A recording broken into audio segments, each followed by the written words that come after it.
हमारे महाराज जी थे पूज्य गुरुदेव श्री पहाड़ी बाबा महाराज। एक बार हमने उनसे पूछा, हमने कही महाराज जी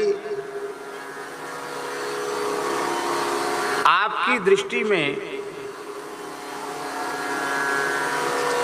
भजन की परिभाषा क्या है? तो महाराज जी हंसने लगे, बोले हम कोई पढ़े लिखे साधु तो है नहीं, बचपन में साधु हो गए। गुरु महाराज ने सबसे पहले गौ सेवा में लगा दिया, गैया का गोबर उठाओ। बहुत दिनों तो गौ सेवा करी, गैया चराई, गोबर उठाया। फिर कहा भैया बहुत अच्छे कुलीन विप्र कुल का बालक है, इसको रसोई घर में भेज दो। वाले बोले पर बर्तन मांजने दो। तो फिर पात्र अमनिया करने में लगा दिया, बर्तन मांजने में। फिर इसके बाद भंडार घर में हमको रसोई में भर्ती हो गए, ठाकुर जी को रसोई बनाने लगे। वे पहली क्लास गैया का गोबर उठाओ, गो सेवा, दूसरी क्लास पात्र अमनिया करो, और तीसरी कक्षा हमारी थी ठाकुर जी के रसोईया बन गए। और रसोईया के बाद फिर पुजारी बन गए। कुछ समय पुजारी रहे और फिर घूमने फिरने चले गए गुरु महाराज की आज्ञा लेकर।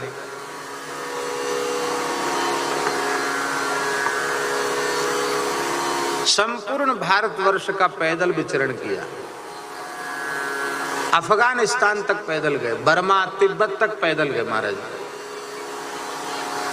लगभग 21 वर्ष तक लगातार घूमते रहे, एक रात्रि से अधिक कहीं विश्राम नहीं करते थे। न जूता, न छाता, न चप्पल, न खड़ाऊं, न द्रव्य का स्पर्श।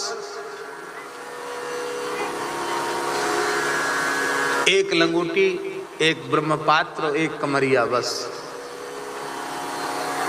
पूरे देश का विचरण, बर्मा तिब्बत तक, अफगानिस्तान तक, मानसरोवर कैलाश तक। उस समय कैलाश मानसरोवर भारत में ही था, चीन में नहीं था। मानसरोवर भारत में ही था।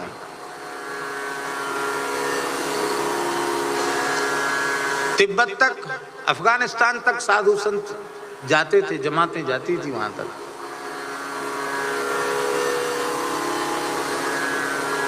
बोले महात्माओं ने कुछ ध्यान धारणा सिखा दिया, उसी का आनंद ले रहे हैं।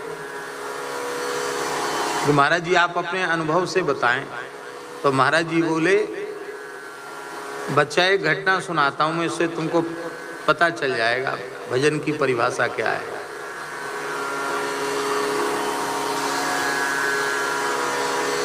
बोले एक बार त्यागी तपस्वियों की जमात खाक चौक में आई। अरे बोले पुजारी जी यहीं घंटरिया हिलाते रहोगे, पूजा करते रहोगे, कहीं घूमो फिरो, हम लोग रामनगर की रामलीला देखने जा रहे हैं, तुम भी चलो। तो ऐसा वर्णन किया कि हमारे मन में हुआ कि रामलीला दर्शन करके आएंगे।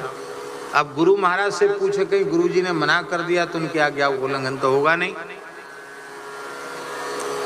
तो ऐसे बोले बुद्धि खराब हो गई। महात्माओं की जमात तो खाक चौक से चली गई। मथुरा नरसिंह जी की बगीची थी, नरसिंह बगीची, ये भूतेश्वर महादेव पे। वहाँ जमात रुक गई, पहले से हमारी बातचीत हो गई। सवेरे 2:30-3 बजे उठे, कमंडल लिए जमुना जी गए और वहाँ से लौट के नहीं आए, सीधे पैदल पैदल मथुरा पहुँच गए। और जमात के साथ रेल में बैठ गए काशी की तरफ।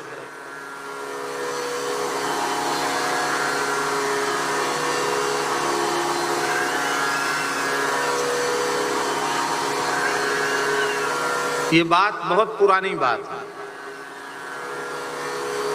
माने सन 30 से पहले की बात होगी, 1930 से बहुत पहले की बात होगी। 1932 में तो वो महंत पद पर बैठ गए थे।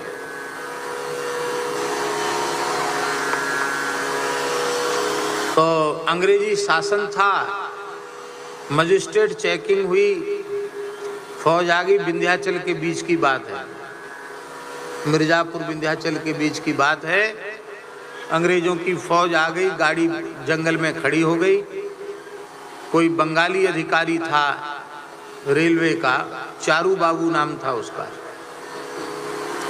वो बंगाली अधिकारी साधुओं का के प्रति बहुत क्रूर और कठोर व्यवहार करता था। हल्ला मचा त्यागियों में, करे चारू बाबू की टीम आ गई, अब क्या होगा? बोले अब तो जेल की हवा खानी पड़ेगी। जैसी ट्रेन रुकी कि सब कूद कूद कर चलती ट्रेन से भागे। कहते हम भी ट्रेन से कूद के भागे, बिछुड़ गए।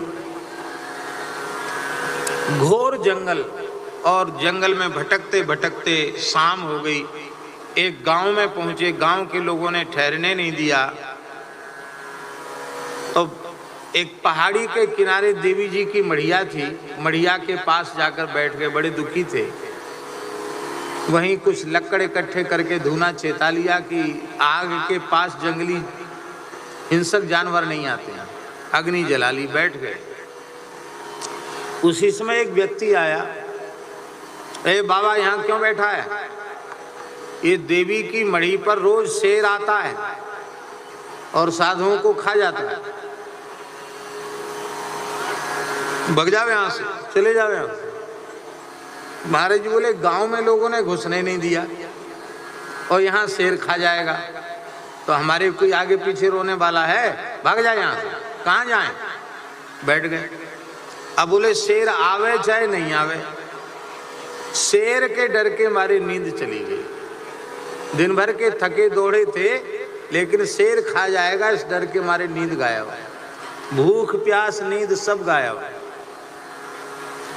और आधी रात के समय घोर जंगल था, एकदम सन्नाटा छाया हुआ था और भयंकर शेर की दहाड़ सुनाई पड़ी। लगा पूरा पहाड़, पूरा जंगल कांप गया।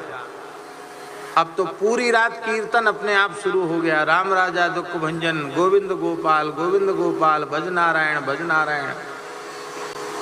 राम राजा रक्षा करो, बस यही वाणी मुंह से निकले। पूरी रात कीर्तन करते रहे। शेर तो सामने से निकल गया। किसी जंगली जानवर का शिकार करके घसीटता हुआ शेर सामने से निकल गया। और हम रात भर कीर्तन करते रहे। जब सूर्य उदित हो गए, प्रकाश खूब हो गया, तब हम उठ के वहां से गए। और उसी रात को पता चल गया कि जैसे शेर दहाड़ रहा है सामने, ये अनुभव होने पर भूख प्यास नींद सब गायब हो जाती है और मरने के डर से भजन अपने आप आरंभ हो जाता है।